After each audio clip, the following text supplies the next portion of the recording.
Hey guys, today I will showcase my custom Clone Commander Obi-Wan. More specifically, the Hot Toys helmeted version. You guys, please correct if I'm wrong, but I don't recall ever seeing this look in the 3D animated Clone Wars series. There is an instance in the Tartakovsky's 2D Clone Wars where he was wearing a helmet, so I think the artists at Hot Toys are reimagining this look in the 3D Clone Wars context. Whether or not this is canon, I like this look so much I've always wanted to do this head swap. I bought a resin head sculpt from John Walker Customs 2 years ago, but never gotten a hold of an extra Obi-Wan figure until now.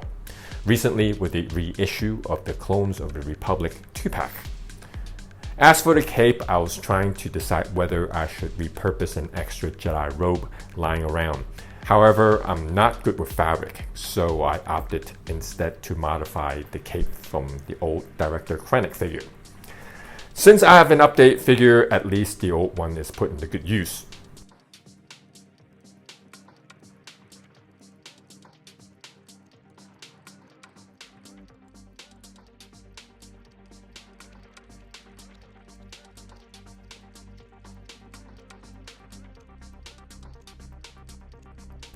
So this is pretty much my showcase. It is a simple head swap with the majority of the work on modifying the cape and weathering the figure.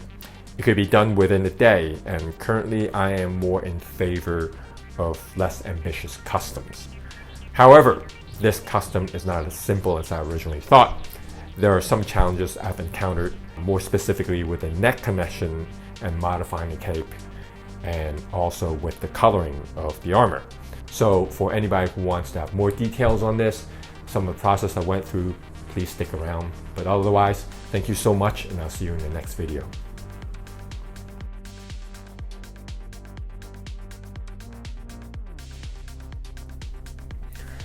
So on the cape, the first thing I did was I used a Gundam marker to mark out where I think I will make the cut.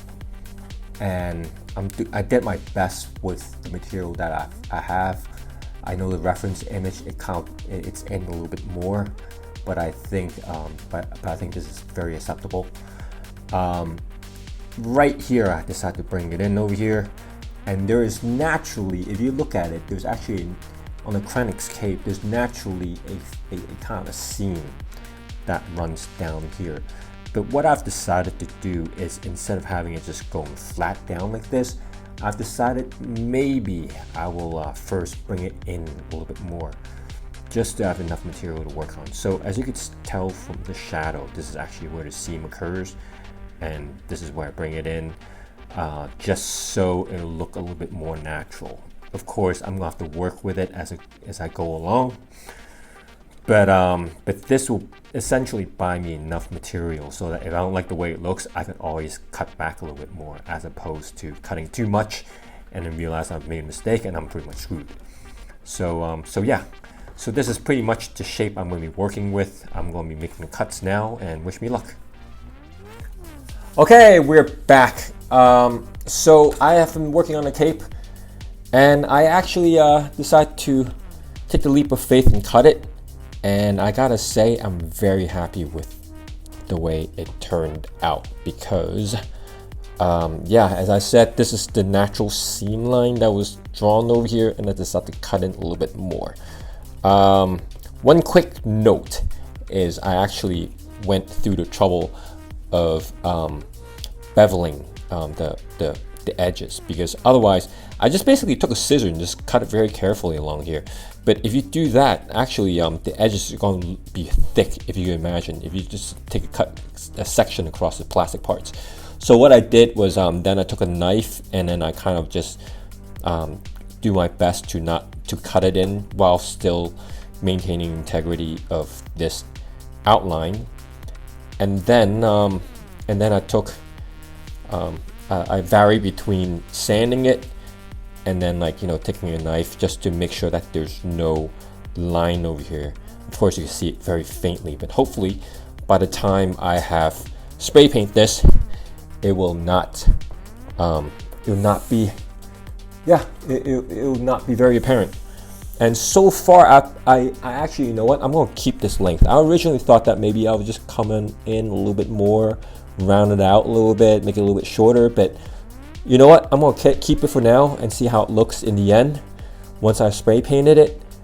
And then and then I could always make more cuts if need be, but it's better to do that than to cut a lot and then all of a sudden realize, oh crap, you know, I should have kept a little bit longer. So this is how it looks so far. It looks pretty good, hey? Don't you think? Okay, so I'm very happy this worked out, and then I will be on to the next part. Okay, that's one really interesting thing that I found out while I am just putting everything together, making sure everything fits together well, is that when I dismantled the head, I realized that this is the Obi-Wan neck peg. What I noticed is that actually, this is actually very like, would you say it? Very different from, say, the regular Trooper's neck peg. And one thing that could be a problem with this is that you see how there's so little space over here, and a lot of times when you have resin sculpts, is once you are ready to install the head, you pour in, well, we first line this up with Vaseline, make sure it doesn't, like, you know, stick to the glue gun glue. You use the heat glue gun to be able to pour the hot stuff into here, and then you put it in here and then just pretty much wiggle it until you wait for it to cure, right? And then afterwards you're going to be able to have the movement. The problem with this neck peg is that there's not enough bite, if you will. So there's always a danger of this pretty much just there's nothing preventing the head from dislodging, and it's all fine. I know some people use glue tack to connect the head sculpt. However, I actually is very paranoid about these very fragile pieces. If they do fall down, break, especially this really brittle part, that will not be good.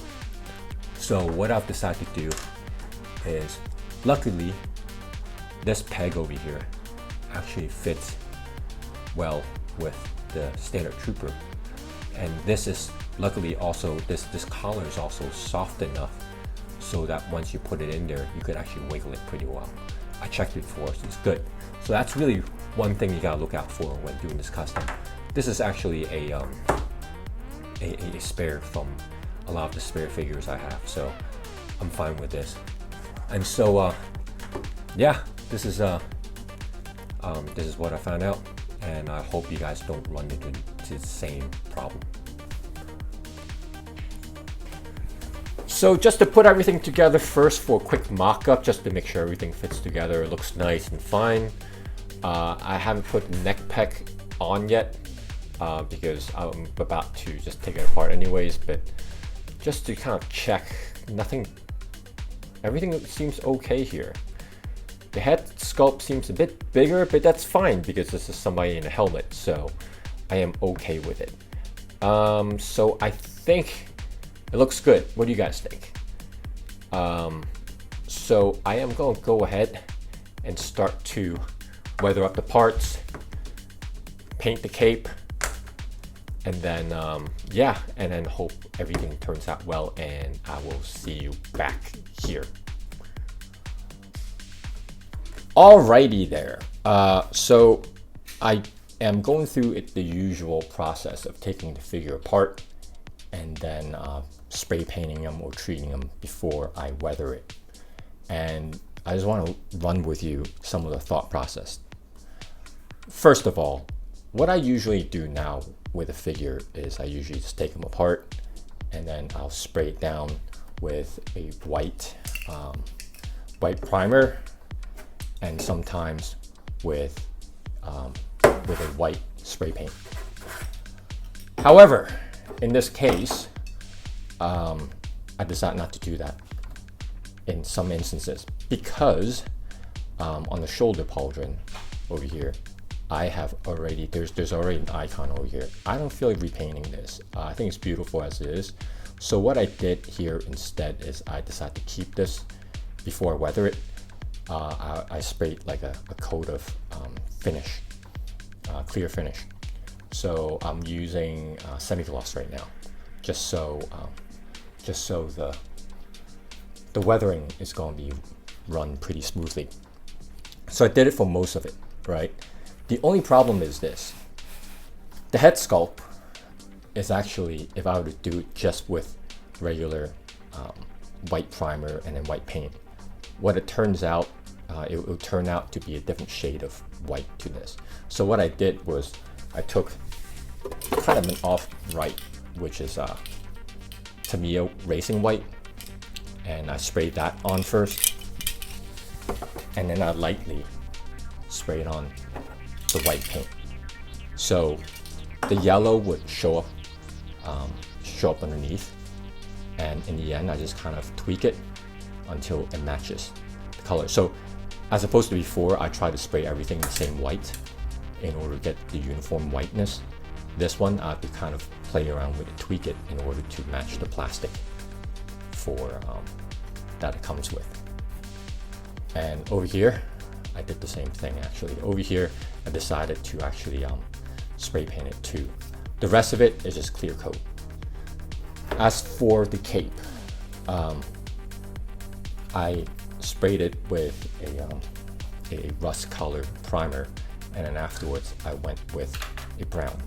Oh gosh, so you can see over here it kind of scratched the color off, but it's okay. I'll just come in with something, and I'm going to go in and weather it. So I think this is pretty good. It matches pretty well with the usual Jedi robes. I made it slightly dirty over here, and as you can tell later, I'm going to make it even dirtier. Okay, so here we go.